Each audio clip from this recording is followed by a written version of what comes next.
Good morning to our webinar attendees who are filtering in. So wonderful to be with you for this last day of the Tell It Slant Poetry Festival. My name is Brooke Steinhauser. I'm the program director. I'm so grateful to be with you all this morning and with Cyndi Harbeson here. It is my great pleasure to welcome you. This has been just an amazing week of programming, celebrating the revolutionary poetic voice of Emily Dickinson and her impact on contemporary creativity and culture. I hope that you all have had the chance to attend some of the many programs that we have been running. It has been so much fun. Later today, we're going to finish out this year's festival with the final of 7 sessions of the Emily Dickinson Poetry Marathon, which is a circle reading virtually of all 1,789 Dickinson poems. So you can tune in for that final session later this afternoon. Holding the festival virtually this year has been so rewarding, and it means that not only can you tune in from places far from Amherst, but we can also kind of all fit together into spaces where we could not actually physically all be together. For example, the reading room in the special collections at the Jones Library in Amherst, Massachusetts. So I hope you have been looking forward to this afternoon's program as much as I have.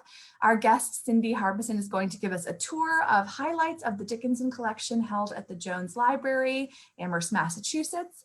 And then we will have a good amount of time at the end for you to ask your questions about the collection and about Cyndi's work. Feel free to put your questions into the Q&A box while she is presenting and after as well. We'll take your questions that way if you are in the webinar. If you're on Facebook, you can feel free to post to the stream and I'll do my best to check for questions there too. For those of you following along,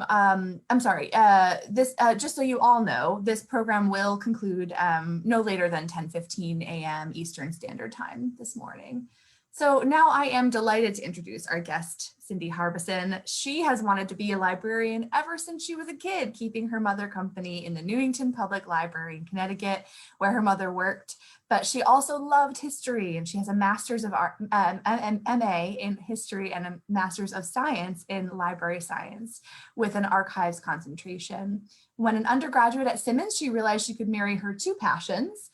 She was absolutely delighted, and she became a processing archivist at Appalachian State University in Boone, North Carolina, before becoming the head of special collections at the Jones Library in Amherst. She loves New England history, including Emily Dickinson, and she visited the homestead as a child. So I love that this has all come full circle for you, Cyndi.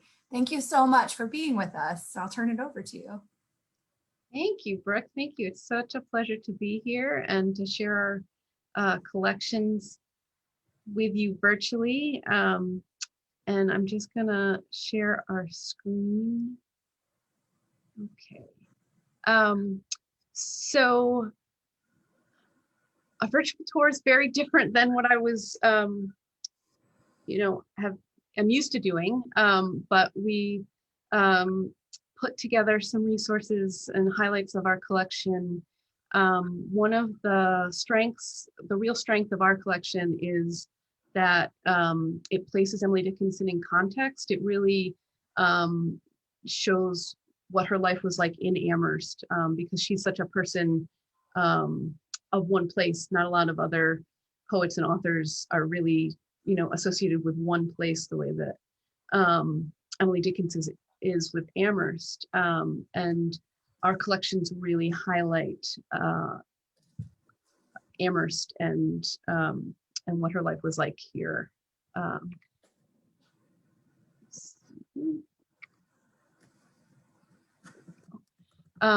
So starting with this is a lithograph by Ora White Hitchcock, and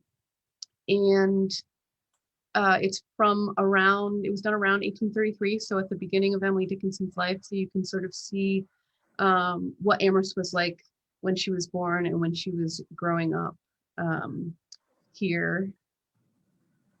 And then I'm going to take you through some of our scenes so you can see what Amherst was like when she was out and about walking around, because everybody thinks of her as a recluse, but That was later in her life, and early on she was out in Amherst. And so this is the town common for those of you who know of Amherst. It's just in downtown Amherst, and there's on the left-hand side is the Grace Episcopal Church, which is still there, although the town common looks quite different. And so we have a lot of photograph collections that are from sort of the latter part of her life, and a little bit after is the period that I'm focusing on here. This is Amity Street.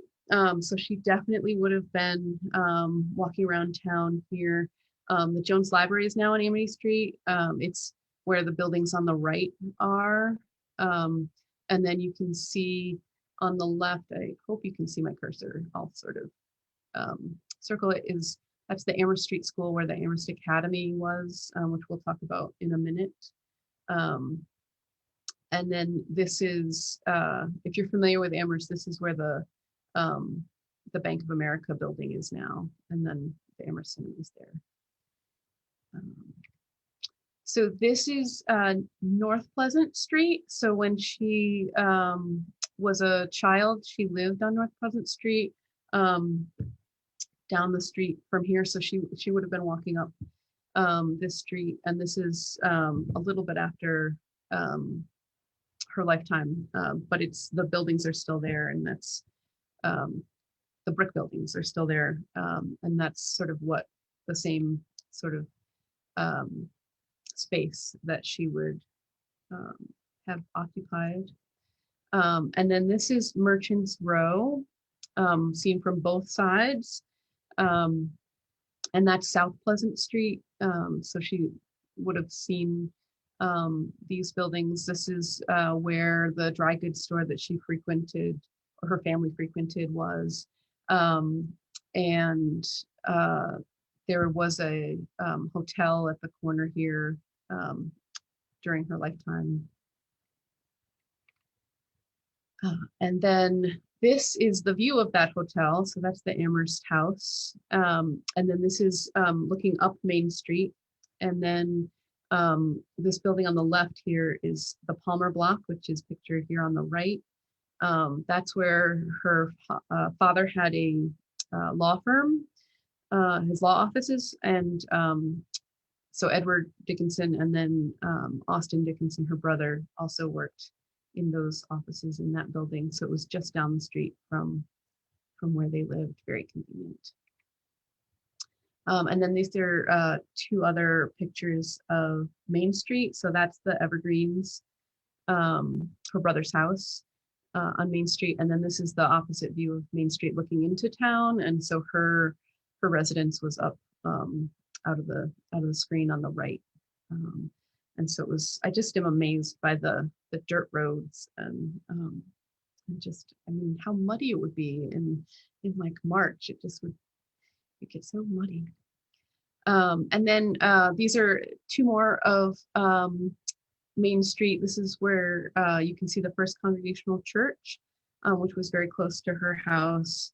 And this was, so the First Congregational Church, the building that it is in now was built during her lifetime. So she could have seen it being built. The interior there is similar to what it would have looked like. Her family were all church members. For those of you who know Emily Dickinson, you know that she never became a member, but she, would have seen the church. Her father, Edward, gave a speech at the dedication to the building.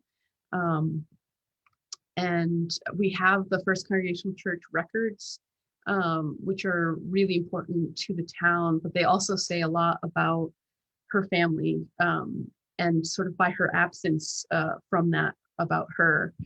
So on the left is a view of the pews. So they would have to, at that time they would own, like pay rent for the pews. And so they would, have them. And so you can see, so Austin Dickinson's family was number 64. And then Edward Dickinson's was 66. And so you can see that they are listed for the names of owners of pews. Those particular pews cost $50. So they were some of the more expensive, better seats in the house. And the records also show that all other members of her family became members. They professed their faith in most cases, and that's how they became members. And so it's just interesting to see that. And then, you know, like every single member, and then, but not her. She's not in there. One of the interesting pieces in our collection is this embroidery. It's attributed to Emily Norcross Dickinson, Emily Dickinson's mother. It features embroidery, but also some watercoloring in the background. And then it was given by Lavinia to her friend before 1854. And so we don't know that it was done by her, but that is the story that came with the piece when it was donated. And so it's a beautiful piece. And so we like to think that it definitely was done by her mother, but we don't know that for sure. One of the other pieces, strengths of our collection is the books that we have. So we have a great collection of not only the books that we know that she read, but also books of the time, textbooks that were read at Amherst Academy or other places where she studied. This particular one is The Mother at Home. And we know that the 1833 edition, we have the 1834 edition, but the 1833 edition, Edward Dickinson gave to Emily Norcross Dickinson, which I just think is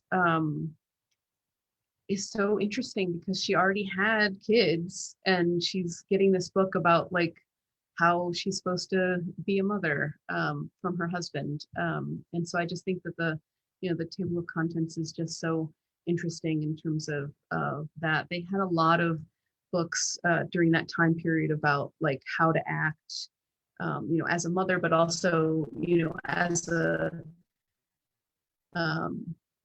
woman, they had letter writing books showing you what the standards were there. And everything. And so we have those types of materials as well, including I think one of the strengths of our book collections are having some of those textbooks so that you can see the books that Emily Dickinson and others in Amherst would have studied during their lives, and how they're the ways that they're similar to textbooks today, but also the ways that they're very, very different. So this is another photograph of Merchants Row. So this is the Amherst House Hotel, the way it would have looked for most of Emily Dickinson's life. It burned down in 1879 and they rebuilt a new one that then burned down again in 1926. And then, but this is the Cutler store. It's now where Hastings is, if you're familiar with Amherst. And Cutler Dry Goods Store was where Emily's family went for all of their goods. It was like the grocery store there.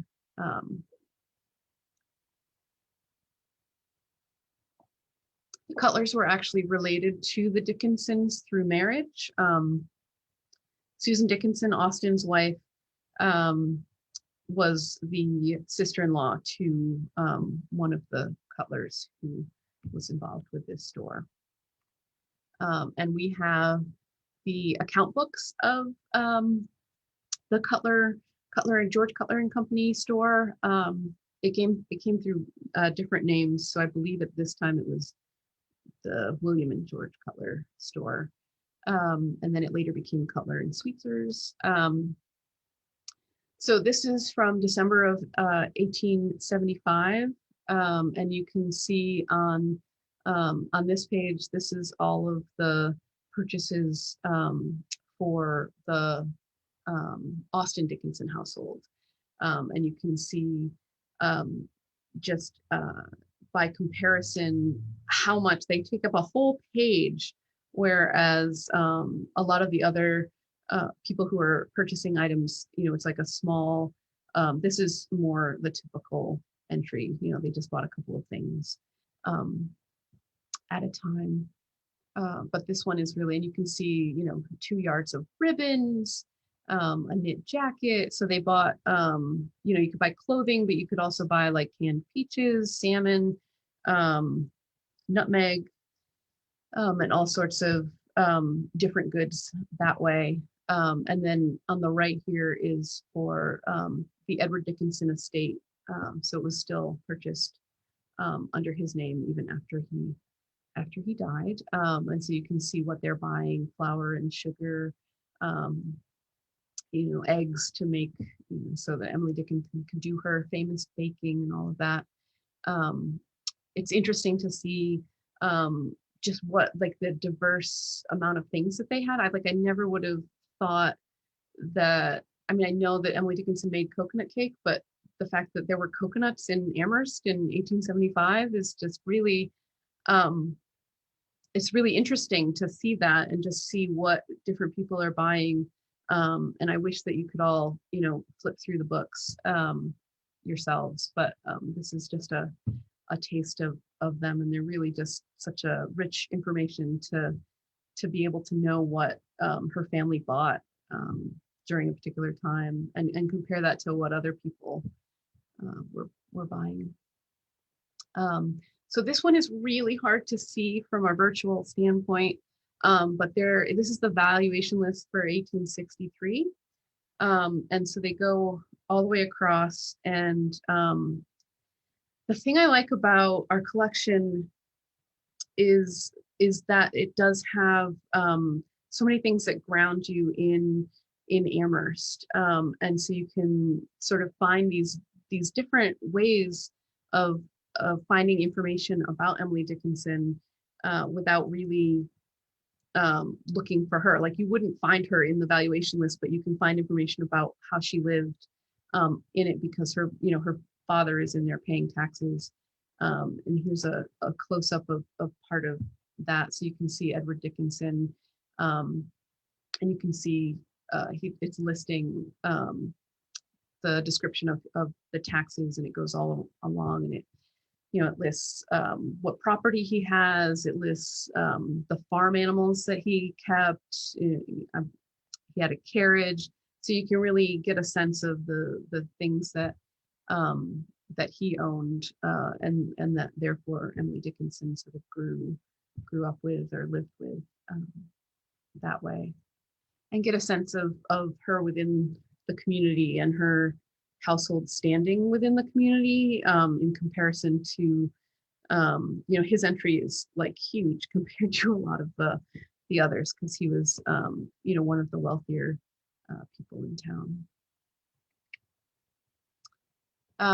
So this is the periodical book for the postmaster. So at the time, Lucius Boltwood was the postmaster, and he kept track in 2 separate books. So there's one book, which is the one I'm showing here, which is listed by name. And so there's the Honorable E. Dickinson, and then this is the close-up of that to give you a little bit of a better view.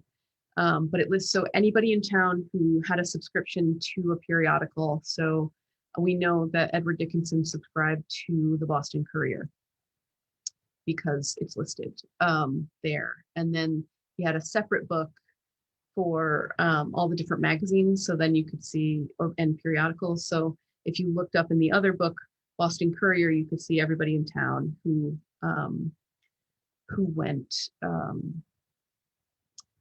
who subscribed to that magazine or newspaper. And then so I just find this really interesting because you can know what periodicals were in Emily Dickinson's home that she may have been reading. And I think given what we know about her as a reader, I think she was reading them. I don't know that for sure, obviously, but so just knowing that and being able to then look back at issues of like the Harper's Magazine, for instance, you know, and know the types, the content that she may have been reading.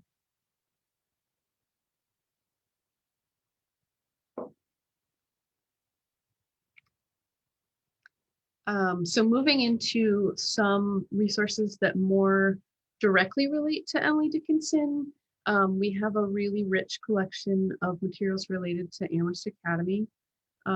So this is Amherst Academy on Amity Street. It would have been across from the Jones Library. No, sorry, that's where it would be today if you were looking at. That's where it was then. Jones Library wasn't there yet. But anyway, sorry. So that's where she went to school from, I think, 1840 to 1847. And we have the catalogs for several years, not every year. And the catalogs give lots of really interesting information. So you can see who the trustees were. So you know that her father was a trustee. Lucius Boltwood was a trustee. A lot of the big names in town, the prominent men, were trustees. Thomas Jones is the father of Samuel Minot Jones, who left us the money to have the Jones Library. So there's connection there. And it's really interesting to think about, you know, when we do the library history about Samuel Minot Jones, knowing that he went to Amherst Academy at the same time, roughly, that Emily Dickinson did. It really puts that into an interesting context to think about.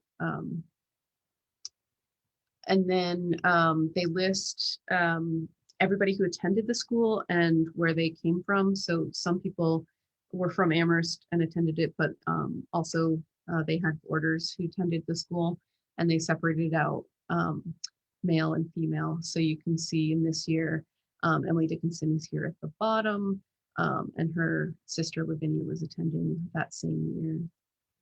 And that's a close-up of her.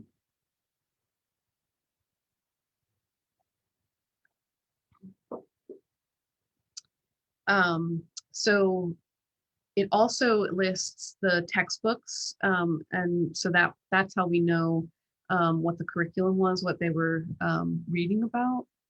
And then we also know a little bit more about what the content of what she was learning based on things like these. These are two essays, and I could not figure out a way to make them more legible to you virtually, so I apologize for that. But one is on music and the other one is on flowers. And these were essays that were done in response to assignments at Amherst Academy. And they were written by Mary Warner, who we know was a friend of Emily Dickinson. And so we know that this is the type of assignment that would have come from something that the teachers gave out, although we don't have anything that Emily Dickinson herself did. We have this amazing journal of Fraser Stearns. So Fraser Stearns was a friend of Austen's, and he was killed in the Civil War, and we know that Austen and Emily were very saddened by his death. Prior to him enlisting in the Civil War, he took this journey to recover from typhoid fever. So he went from Boston to Bombay, India, and he kept this journal. And so we have this really interesting journal from him that gives some insight into his life and the life of what he's doing at that time, which is an interesting connection back to the Dickinsons.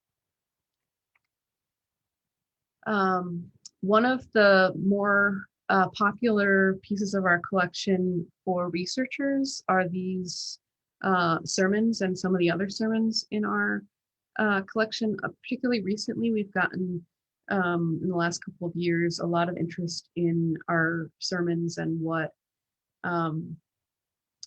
Emily Dickinson may have heard at church services if she did attend, and having researchers trying to figure out whether she did sit through different church services and what she might have heard. These two are from Charles Wadsworth, who she met when she was visiting friends in Philadelphia. So he was the reverend at the Arch Street Presbyterian Church, and so she was in Philadelphia in 1855. And so these were from after that, published ones, but they're very much in demand. And it's just interesting that there are a lot of published sermons from both, like we have some from the ministers of the First Congregational Church, and then of course Charles Wadsworth, and other sermons, and it's just interesting. And so on this sheet, there's this whole message about how Charles Wadsworth is saying, like, I'm only publishing this because there was a desire from members of the congregation that it be published. It's not that I'm wanting to do it, and even saying it's published by request. And I just think that's an interesting aspect of the publishing of the sermons. And then we have collections that are important in their own right, and then relate back to Emily Dickinson in some very unique ways. So this on the right here is Helen Hunt Jackson, and she grew up with Emily Dickinson. She lived on,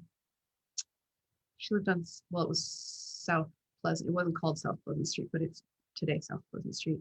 And so this book that we have is the discourse that was delivered at her mother's funeral. And we don't know whether Emily Dickinson attended or not, but she may well have. And then we also have items relating to her work. She was a well-known author. And so that's the pen that she used to write Ramona, which was one of her I think it's probably her most well-known work. And then on the left is one of the pages from the manuscript of Ramona.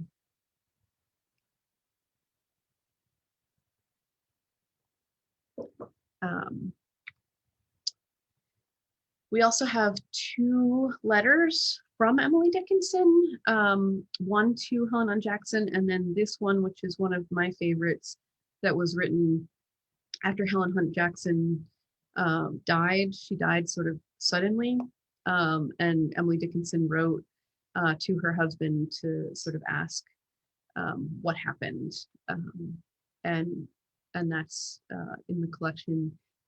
The other letter that we have that she wrote to Helen Hunt Jackson, she enclosed some bluebells in it, and we still have the bluebells, although the flowers are not blue anymore. And then we also have 17 letters that Emily Dickinson wrote to various people. And again, I think the strength of our letters is the letters that we have that she wrote are how they connect to Amherst and her the people that she knew in Amherst. So the Fearings owned a hat factory, and it burned down. And so she's writing to Mrs. Fearing after that, to say, you know, that we're glad your home wasn't harmed, and writing to offer condolences about that. There were a lot of fires in Amherst, if you hadn't figured that out already. But she also wrote to like Fanny Boltwood. We have poems where they that she sent to people, perhaps enclosed with some of her baked goods.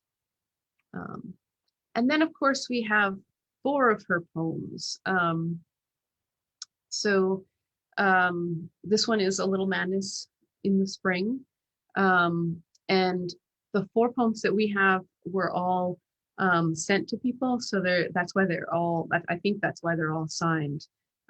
So we have this one, and then we have I've Nothing Else to Bring, which was also sent to someone. And then Immured in Heaven, we believe was written after the death of her nephew Gib, and given to Susan Dickinson. And then we have We Play It Paste. So those are our 4 highlights of the Emily Dickinson collection. And then sort of bringing it back full circle. This is Amherst in 1886. So when Emily died, this is what Amherst would look like. And it was, you know, you can tell that it's very much grown from where it was in 1833. So, you know, she saw a lot of change and growth during her lifetime.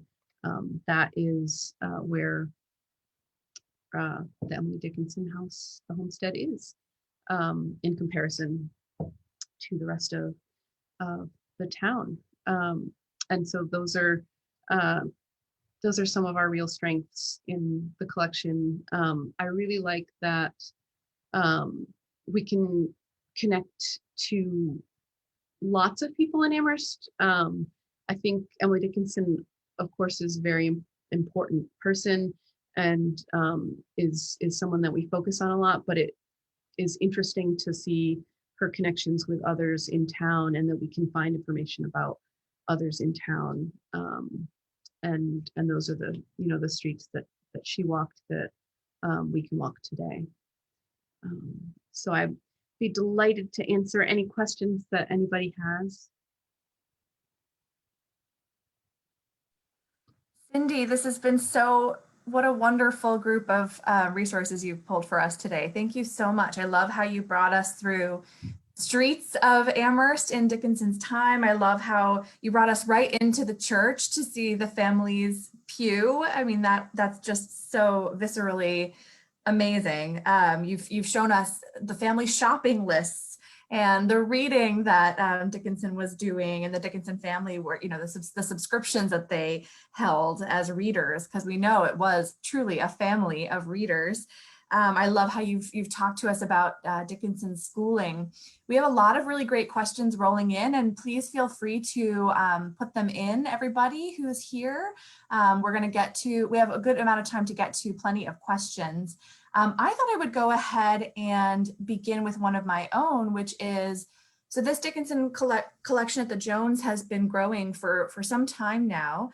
And how do you see the sort of future of the collection in terms of acquisitions?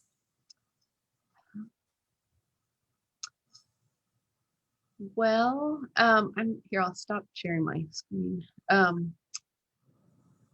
So most of what we get now is donations. The collection started with Charles Green, was our first director, and he had a real focus on collecting the authors in town. So he started a Robert Frost collection. He started the the Emily Dickinson collection, as well as other collections, including the Amherst Authors collection. In terms of what we get for the Emily Dickinson collection today, we primarily get donations. I think we get a lot of the creative work inspired by Emily Dickinson. So we have art inspired by Emily Dickinson, including portraits of her and other artistic renditions of her. We have poetry that was inspired by her. And I think future acquisitions will sort of be along that same line, and also continuing that sort of context of things that relate to her life in Amherst. Whereas I think some of the other institutions are, would be more in a place to acquire additional poems if they were found or something.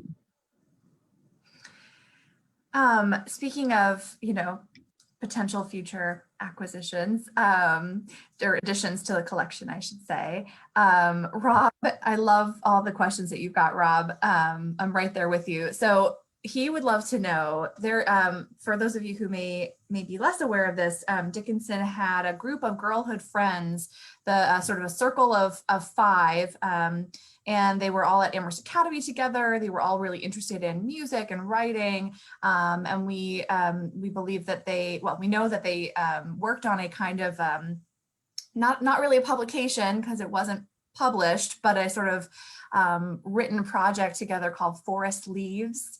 Cyndi, do you think that any copy of that will ever be found?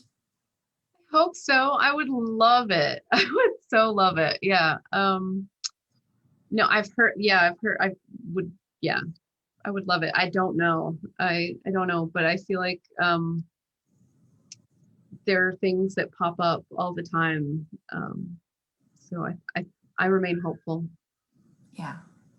A couple of people would love to know more about the reading that Dickinson was doing while at Amherst Academy. Can you talk a little more about the textbooks that we know Amherst Academy was using for its students?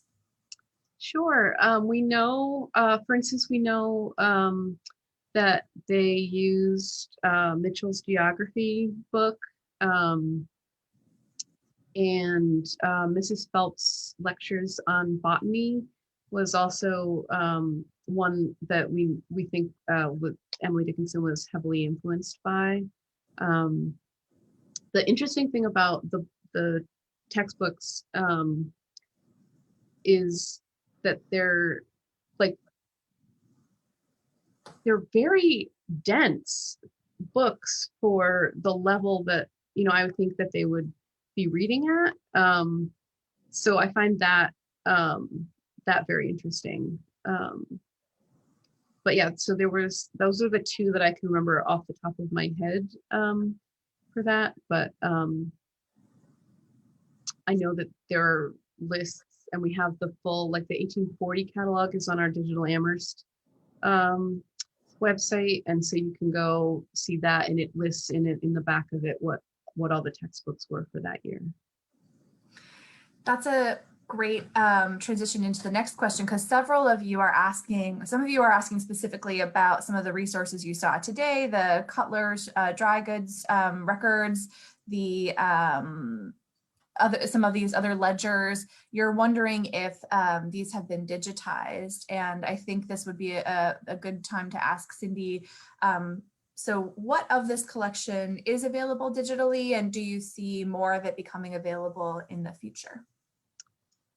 Some of it is available digitally, a very small proportion.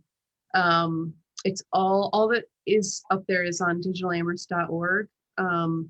Many of the textbooks and the other books that she would have read have been digitized and are on the Internet Archive, so you can look at them, get them that way. For our collections, like the essays, the Mary Warner essays are on Digital Amherst, and it's just digitalamherst.org. and several of the other items that I referenced are on Digital Amherst. And also, if there are things that you want to see that aren't there, we are trying to digitize and put more more online. The poems had been digitized by Smith College, and they were supposed to be in the Emily Dickinson archive, and I don't know if they've been added to that yet. So I don't know if you can see those online yet, but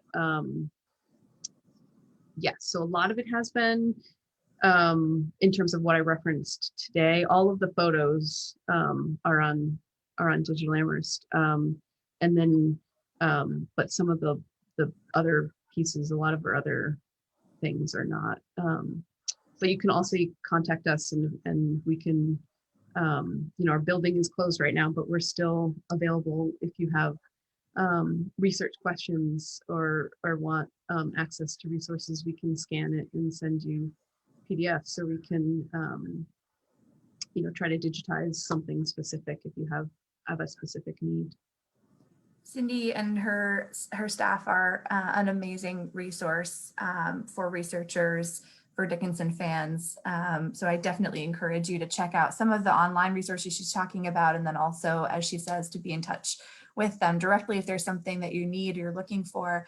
And because Cyndi mentioned the Emily Dickinson Archive, I just wanted to recap that. That was a public humanities project that came online a few years back, where several holdings of Dickinson poetry manuscripts specifically have been digitized and are now available to you at edickinson.org. And this is a really amazing place to visit, because you can look up the word dimples and you will be able to find every poem manuscript beautifully digitized, and you can zoom in and zoom out and find and it actually contains all of the different editors' versions of the poem that is represented in that manuscript. So it's a great resource too. Let's see, thank you so much for all these wonderful questions, everybody. Let's see. Oh, Natalia, great question. She wants to know how can a researcher get involved with the collection beyond for their own research? Are people able to volunteer at all, at least in sort of more normal circumstances than a pandemic? In normal circumstances, absolutely. Especially if you're in the area. I haven't figured out how to do a remote volunteer project, but yeah, when we're back to being able to have people in the building in a larger capacity, yeah, we've had volunteers in the past, and we certainly would love that. A lot of our digitization efforts are driven by volunteers or student interns have been fantastic. So yes, we welcome that, and we're a small staff. I'm full-time, and then I have 2 part-time assistants. So we definitely rely a lot on our volunteer and student helpers.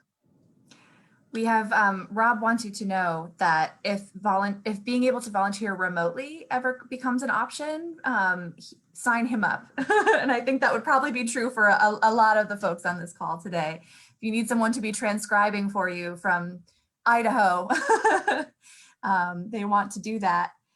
And let's see, thank you. So Barbara has a great question. Can you just give us, I think you've touched a little bit on this, but maybe you can just recap for us a summary of how this collection was acquired. So our collection really came from all sorts of sources. So we have, so the Emily Dickinson collection finding aid is on our website, and you can get there by going to joneslibrary.org/Dickinson. And that's what's considered to be like the Dickinson collection. And that includes the 4 poems, the 17 letters. We have them also have letters from members of her family, particularly Edward Dickinson and Lavinia Dickinson. And And then there's subject files. We have journal articles, different editions of her books, as well as biographies and critical works about Emily Dickinson. And so it all came from different places. The poems and letters came from a combination of donations and purchases. And then lots of the materials that I showed today weren't actually part of what we consider traditionally the Emily Dickinson collection, but are part of other collections like the Cutler account books, the First Congregational Church records. And so they came from different parts that we sort of pulled together as one Amherst collection. A lot of the sort of most significant in terms of being closely connected to Dickinson, a lot of that material came because of Charles Green, our first director. Okay. Thank you. We have so many really interesting questions. So I think and forgive me if I'm jumping around a little bit, but I want to make sure that we get to answer most of these. So a couple people are interested in the livestock that the family kept. Are there records of purchases or livestock kept at the houses by Edward? And then also Kim adds on to that, what would Carlo have, was there any record of Carlo? Were dogs registered in Amherst at the time?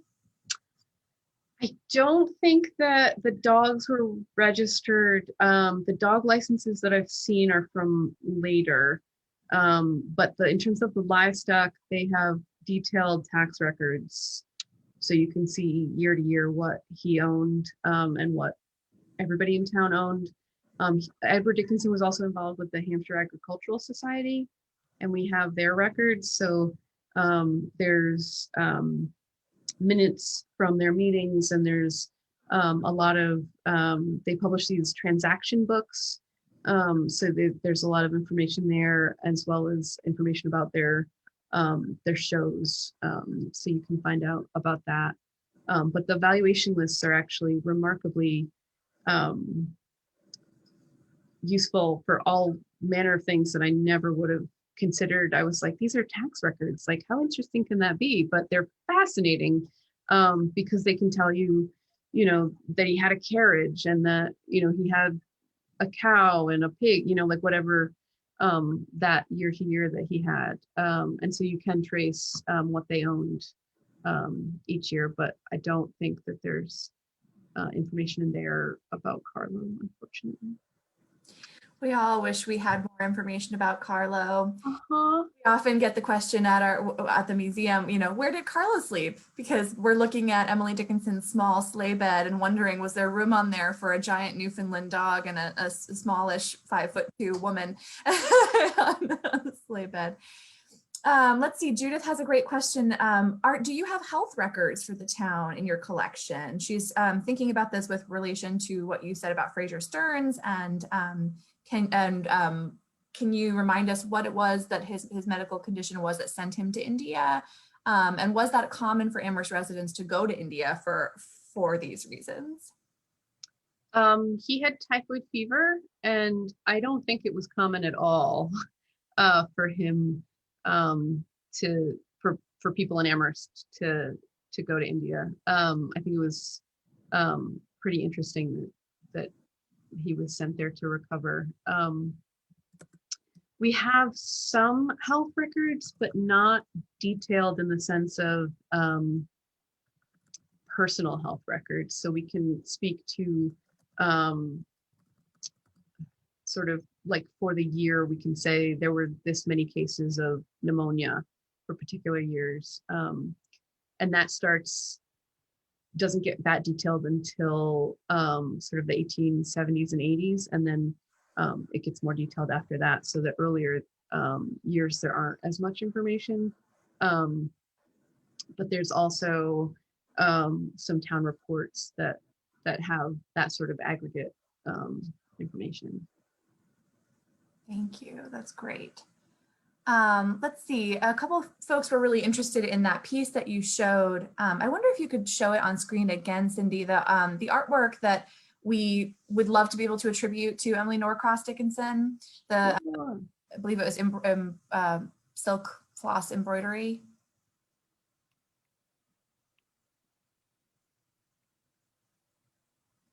I think I went too far. Hold on. There we go. Oops. Yeah, that's an extraordinary piece. It's so beautiful, and the colors are really quite vivid. Dawn and Rob are interested in this piece. They wanted to know if it had any title. I don't see one. Does it have a title in its record at all? It doesn't have a title in its record at all. No. They're wondering if, and this is a good question. I'm not sure I have an answer to it. Has anyone studied the way that Dickinson was raised by her mother, given the advice in the book, that book that you showed about mothering? They're interested in that relationship. That's fascinating. I don't know. Yeah. I don't know. Yeah, I find that book fascinating that we know that he gave. There's just something really interesting about the fact that he gave her that book after she already had kids. That I maybe that's not as significant as I'm making it, but I find well, it. it reminds me that he gave her, a copy of The Frugal Housewife. Mm-hmm. I think shortly after they were married. So I think Edward was big on the instructional manuals. Yeah, that's an amazing piece. It is, and it's if only it could be in print. Like it's extraordinary, the colors for how old it is. I mean, it just, that the blues in particular are just, the photo does not do it justice. So hopefully the building will open soon and you can all come see it. Yeah. Let's see, some more good questions. So Martha and Melissa have some similar interests back to our Amherst Academy days. Do we know more about the writing assignments that she might have been given in school based on some of these documents? Martha is delighted to know that you have Mary Warner's Academy essay. And do you feel like you can discern anything from it about writing instruction at the school? What qualities of writing were lauded? Would have been, clarity, metaphor. What can we tell from that document? So I think we have 4 of her essays, and they're really interesting. I think they're fascinating, and I believe that they're up with I know they're up on Digital Amherst, but I think that they also have transcriptions there because her writing is a little bit hard to read in places. But let me see if I can go back there.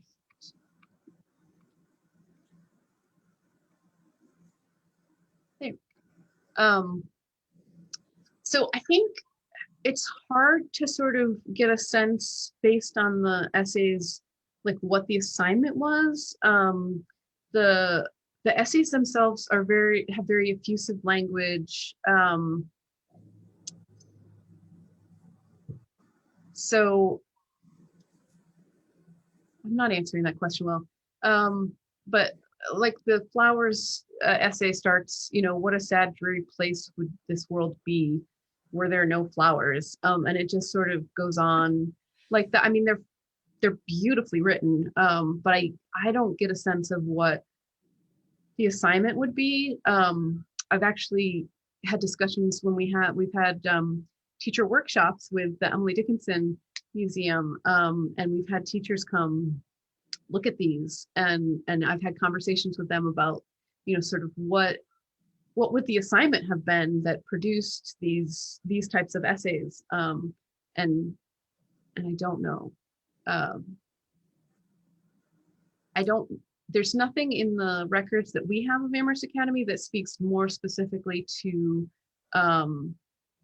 the actual assignments that were given, unfortunately. So it's hard to say, but I think you could infer a little bit from the essays. I'm sorry, that's not a very good answer. I love the idea of taking a document like that in your archive and working backwards from it to think about what the assignment could have been. What a fun exercise that is. Melissa, great question. Can you speak, Cyndi, to what other schools would have been open as alternatives to Amherst Academy for other young Amherst students? And what would have made Amherst Academy unique among them? So Amherst had district schools at that time, and the sort of more well-to-do people were not satisfied with the education that they were given. That's why they established this school. And I think that the tuition was like $4 a semester, which was substantial at the time. And so it was up and running for a number of years, and then I think that the school system in town improved in such a way, and they were also getting less boarders, and that is what made it less successful as a school. But they would have had so district schools basically like neighborhood schools, small neighborhood schools, and then later in sort of, I think the late 1860s, early 1870s, they started doing more sort of across town standardization of the school system. Great. Let's see, jumping back to the Dickinson family houses. So we know that the Dickinsons employed domestic servants. And if someone wanted to do some research along those lines, Cyndi, in your collection, what resources would there be for them? So first, I would recommend them reading Maid is Muse by Aoife Murray, which is extraordinary. And then, so we have resources, but it's a little bit like finding out about Emily Dickinson through the tax records, if that makes it, where you can't just look for the name of the people, but we have information, like we know that Professor Charlie Thompson was a Black man who was a janitor at Amherst College, and his wife worked for the Dickinsons. And so we can find some information about that. We know that the Haskins worked for the Dickinsons, and we have some information about them. But it's a little bit hard to find direct resources, but you can sort of piece together some information from our collections, and census records, I think, have some information. Great, thank you. I can just amplify what you said about Aoife Murray's book being a great place to start if you are interested in Dickinson family domestic servants. The Emily Dickinson Museum has not heretofore done a whole lot of interpretation about domestic service at the two houses, at the homestead and the Evergreens. We have some objects in our collection that I think are representative of those individuals. We're able to show the call bells at the Evergreens to help you understand what some of that labor looked like. But we are, in our new interpretive plan for the coming years, we are going to be trying to do some more research and looking a bit more closely about how we can build up our interpretation of those individuals who we know were laboring in and around these houses, because that's such an important part of Dickinson's story. So thanks for that question, Judith. Let's see, I think we'll take a couple more. I love this question from Laura because it's so practical. You were talking about those muddy streets, Cyndi, and I think we were probably all thinking this. With those extremely muddy streets and women in their long skirts, how did that work? Were women still going out? Were they doing things differently to cope with the mud? And this is a great question to probably, think about Amherst's infrastructure in the 19th century. So I love this question. So I know that that there are a lot of debates like in town meeting during this time about like watering the streets to keep down the dust. And I don't know specifically about what, I know women were out and about, definitely. I know they had some, like you can see in, I think the one of Amherst of Amity Street, you can see the carriage. So they had these carriage. Oh, yeah. Oh gosh, the word is It's like stop. a little step, a little platform. Steps, yeah. So you could pull up, and they're sort of along the street. The sidewalks, they started putting some boards out for the sidewalks. So I think that they did a better job of that. And then the streets themselves were really muddy. I know in the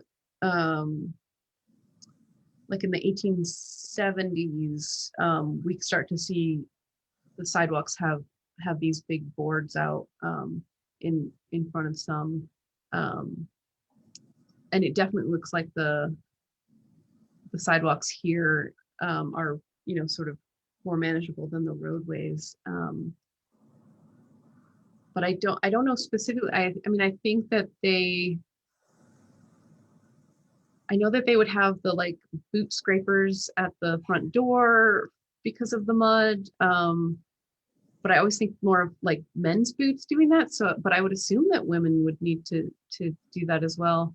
But I don't know more specifically than that, other than I do know that the town, as the 1870s and 1880s, there started to be more of that infrastructure because of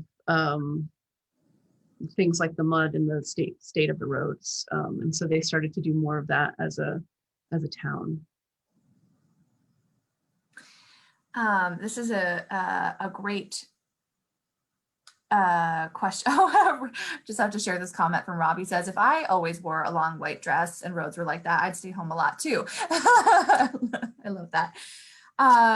So this is, maybe I'll do just maybe two or three more questions. So Deborah would love to know if the Jones has any photos or other records that maybe just descriptions of one of the many kind of funeral processions that Dickinson might have seen. And I think probably Deborah is thinking about the time that Dickinson spent living in the other family house on Pleasant Street, which no longer stands today.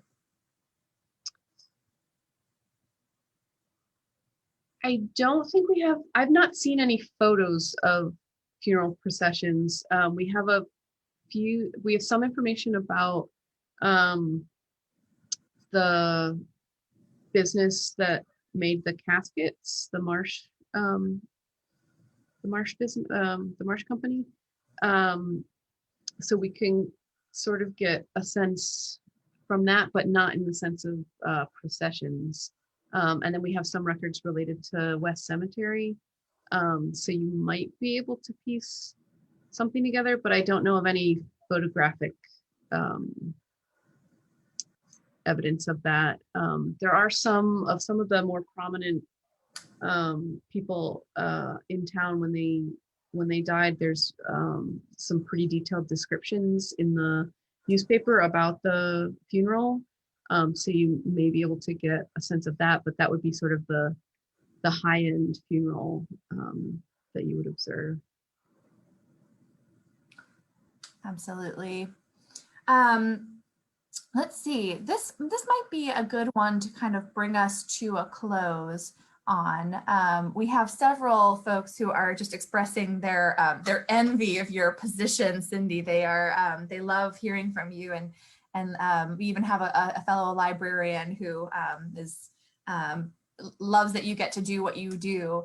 So folks generally are wanting to know, do you have sort of a personal favorite piece in this collection, and why do you love it? And also, is there anything that has surprised you in this collection that has taught you something surprising about Emily Dickinson?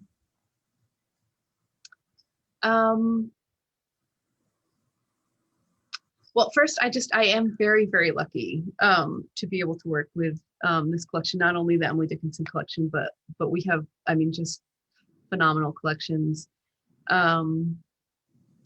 I think in terms of my favorite piece, I really like her letters, particularly the one that she wrote to Mrs. Fearing after the fire.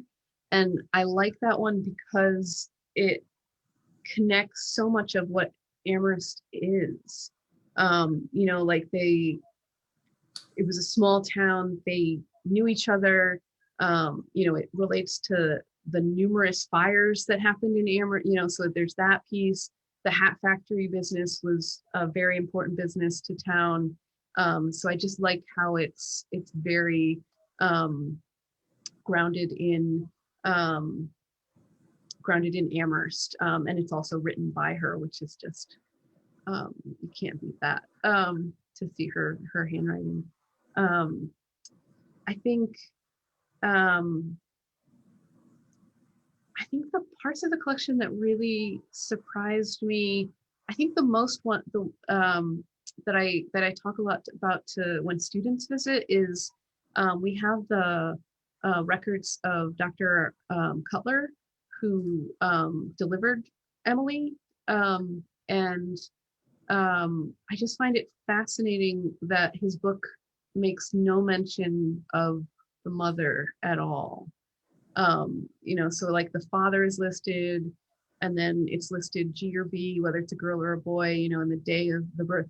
There's just no mention of the mother, and I find that just so interesting of what it says about the time period and all of that, and it just was really surprising that to see that one, that there was a record of her birth, that there was a doctor there, seemed like, oh, that was a doctor, not a midwife, sort of thing in 1830. So there was just several aspects of that I find really interesting, and it's one of the ones that I like to point out to the school groups and college students in particular. Have some really interesting thoughts about it, and I just really like to hear that. It's a great discussion piece, which I find really interesting.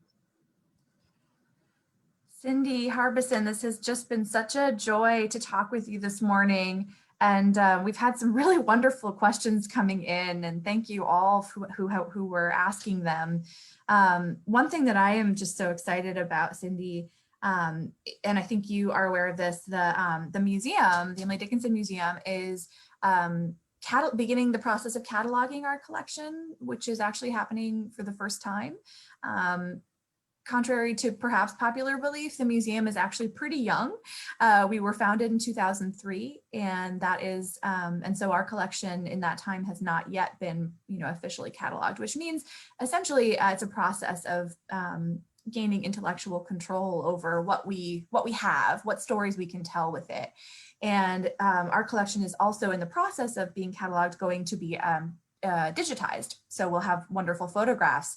And we mostly, the museum, hold objects. These are furnishings and belongings of the family. And so this process is really going to allow us, I think, for the first time, to see the intersections between our collection and these other amazing Dickinson holdings like what you have at the Jones. I'm so excited for our collections manager, as she's doing this work, to be thinking about that ledger at Cutler's and objects that may have been purchased there that are in our collection. So I just see so many exciting times ahead for us. And I'm so grateful to have you as a resource as we do that work. So Thank you so much. And I guess I'll just say that I hope that you all have enjoyed this program as much as I have. It's been a long time since I got to sit and look at these kinds of resources with Cyndi, because oftentimes I'm helping other people to do that. And so what a joy for me, and thank you. I hope you have also enjoyed the rest of the Tell It Slant Poetry Festival. It does end today and it will return in fall 2021.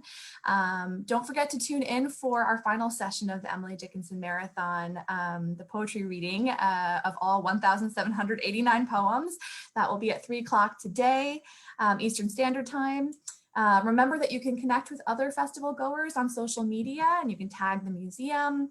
And then just a final reminder that the festival is free, but your support is what makes it possible, and no contribution is too small. So feel free to visit our emilydickinsonmuseum.org webpage to donate or to learn more about other upcoming virtual programs that the museum will be running. Cyndi Harbeson, again, thank you so much. And thank you to all of our participants. Yeah, thank you for having me, and thank you all for coming. And please get in touch if you want to have any other questions answered. All right. Be well, Cyndi. Yeah, you too. See you soon. Bye. Bye-bye, everybody.